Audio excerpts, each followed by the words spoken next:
There's a version of you that you haven't met yet. A version so cold, so calculated, and so relentlessly consistent that if you met him today, you wouldn't recognize him. You would fear him. Most people think discipline is about waking up early, or eating clean, or working hard. They are wrong. Real discipline is not a habit. It is an act of violence against your own weakness. It is the ability to look at your emotions, your fatigue, and your excuses and destroy them completely. Machiavelli knew this. He didn't write for the saints. He wrote for the strategists. He understood that to hold power in a chaotic world, you cannot be soft. You must become a force of nature. When you become truly disciplined, people don't just respect you. They get nervous around you. They sense a shift. They see a man who can no longer be manipulated. A man who has stopped negotiating with himself. And that terrifies them. Because a man who cannot be broken by his own mind cannot be broken by anything. You are here because you are tired. Not physically tired, soul tired. You are exhausted by your own inconsistency. You are sick of making promises to yourself that you break by noon. You are watching others rise while you stay trapped in the same loop of motivation followed by collapse. You want to know how to break out. You want to know how to build a mind that is untouchable. I am going to show you how. But be warned, this is not self-help. This is self-destruction. We are going to destroy the weak, dependent, emotional part of you so that the ruler can emerge. We are going to apply the ruthless philosophy of Machiavelli to your daily existence. By the end of this video, you will understand why being liked is a weakness, and why being feared through your discipline is the ultimate freedom. But you have to listen closely, because the secret isn't in what you add to your life. It's in what you are willing to kill. Most men are slaves. Slaves to their impulses. Slaves to their phones. Slaves to the opinions of people they don't even like. The moment you start this path, you stop being a slave. You will become a sovereign. Phase 1, the discipline of silence. Machiavelli famously said, "Everyone sees what you appear to be. Few experience who you really are." The average man tells you everything. He broadcasts his plans. He posts his workouts. He announces his new era on social media before he has done a single day of work. He seeks validation for effort he hasn't even exerted yet. This is why he fails. He releases the pressure valve before the engine even starts. You must do the opposite. You must become a ghost. True discipline requires silence. It requires the dark. When you are constantly talking about your goals, you are begging for approval. You are asking the world, is it okay if I become this? Stop asking. The most dangerous man in the room is the one who listens, watches, and says nothing. When you go silent, you create a vacuum. People become unsettled. They project their own fears onto you. They wonder what you are up to. They wonder why you don't need their attention anymore. This silence is your armor. It protects your intent. When you work in the dark, you make mistakes that no one sees. You correct them without judgment. You build strength without the interference of other people's doubt. Imagine yourself in a secluded place for a few months. No announcements, no explanations, just work. The gym, the business, the mind. You cut the noise. You cut the cheap dopamine. You cut the mean friends who only love you when you are drinking with them. And then you re-emerge. But you don't come back the same. You come back sharper, heavier. Your presence feels different. You don't have to tell people you changed. They feel it. They see it in your posture. They hear it in the way you don't speak. This is the discipline of the ghost. It scares people because it reminds them of their own lack of focus. It reminds them that while they were seeking attention, you were building power. Start today. Stop explaining yourself. Explanation is the language of the victim. The powerful do not justify their actions. They execute them. If you are tired, shut up and work. If you are hurt, shut up and heal. If you are winning, shut up and keep winning. Your results will speak, and their voice will be louder than anything you could ever say. Comment this below if you are ready to enter the void. I build in silence. Phase 2, emotional alchemy.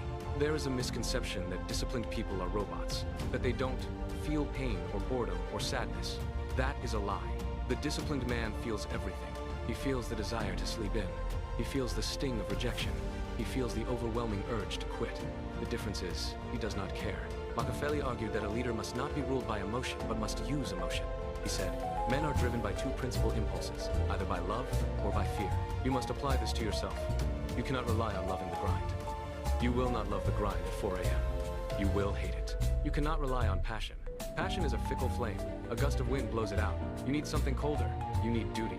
Discipline is the art of acting in direct opposition to how you feel. It is emotional alchemy.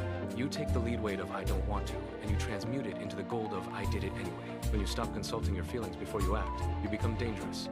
Think about it. If your enemy knows that you only fight when you are motivated, all they have to do is wait until you are sad, until you are tired.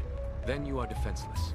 But if you are the kind of man who works harder when he is miserable, who trains harder when he is heartbroken, who focuses deeper when he is angry, you become unpredictable. You become immune to circumstance. This scares people. They look at you and they think, why isn't he stopping? He should be broken by now. They don't understand that you have detached your actions from your feelings. You treat your emotions like the weather. You might look out the window and see a storm. You acknowledge it. It is raining. But you do not cancel your mission because of rain. You put on a coat and you walk. This is the Machiavellian approach to the self. You are the prince, and your emotions are the unruly subjects. You listen to them, but you do not let them rule the kingdom. If they riot, you crush them. Start practicing the seconds rule. When the alarm goes off, you have 3 seconds. If you think about it for 4 seconds, your brain will convince you to stay in bed. Your brain is designed for comfort, not greatness.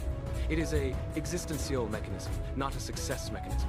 You must bypass the negotiation. 1, 2, 3, 4, move. Do not think. Thinking is the enemy of execution. In the moment of weakness, just move. The body must obey the command. Over time, you rewire your neural pathways. You stop being a man who tries to be good. You become a machine that functions regardless of how it feels. This is how you become untouchable. When your internal state no longer dictates your external output, you are free. Phase 3, the weaponization of isolation. Machiavelli knew that to maintain power, a ruler often had to stand alone. He wrote, "A wise prince should rely on what is in his own control, not on what is in the control of others." Look at your circle. Look at the people you spend the most time with. Are they pushing you, or are they comfortable? Most people are terrified of being alone. They fill every silent moment with podcasts, music, texting, scrolling. They cannot sit in a room with their own thoughts, because their thoughts haunt them. Their thoughts tell them the truth. You are wasting your potential. To become terrifyingly disciplined, you must embrace isolation. You must be willing to walk away from people who do not serve the mission. This sounds cruel. It is. It is ruthless, but it is necessary. When you start to rise, people will try to pull you back. Not because they hate you, but because your achievements highlights their stagnation. You are a mirror. When you get in shape, the fat friend feels judged. When you build a business, the lazy friend feels attacked. They will say, "You've changed. You re-obsessed. You're no fun anymore." Good. Fun is the distraction of the average. You are not here for fun. You are here for mastery. You must become comfortable with the idea of being the villain in their story. Let them call you cold. Let them call you distant. Let them tell stories about how you think you better than everyone else. You don't think you better. You just have different standards, and you refuse to lower them to make others feel comfortable. It is in the solitude that you find out who you actually are without the noise of other people's opinions. You hear your own voice. You clarify your thoughts. You need to schedule periods of total withdrawal, monk mode, deep work, whatever you want to call it. Lock the door, turn off the phone, and face the work. In that space, you will find demons. You will find boredom.